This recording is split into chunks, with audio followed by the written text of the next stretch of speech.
мулла, которому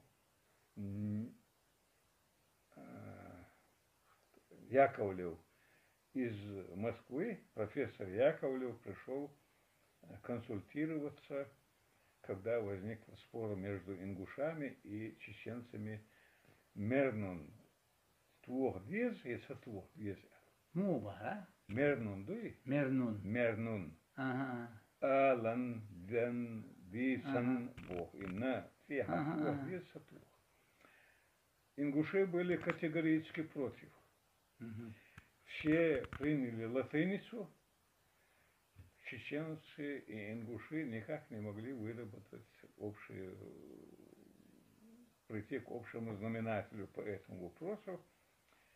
И они, это мне рассказывал еще, будучи во Фрунзе, Мальцагов,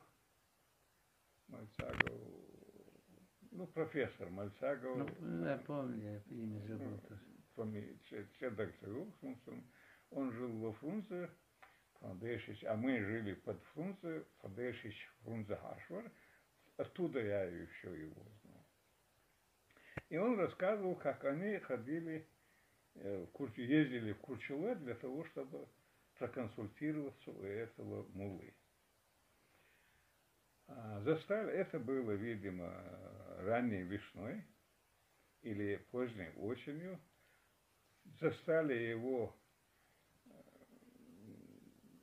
на стволе дерева, которое приволокли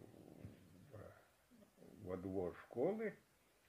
Он сидел на солнышко с шубой на плечах и костылем что-то чертил перед собой. Когда они подошли, он узнал, в чем дело, попросил их зайти в тот класс, в котором я учился, и сказал: Хайецел кир, да я сделал это унте.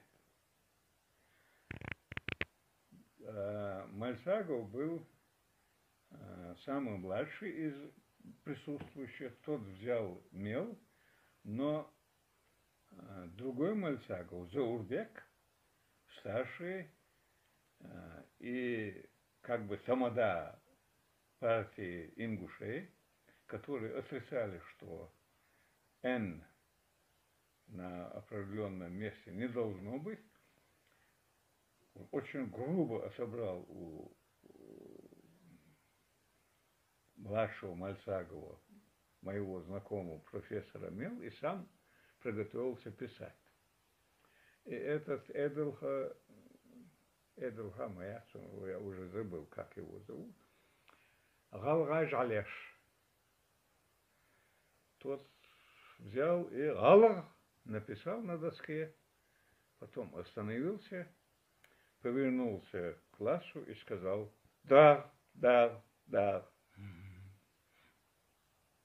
А потом я выяснил, что если он написал бы Алгай без Н, то получается собаки они.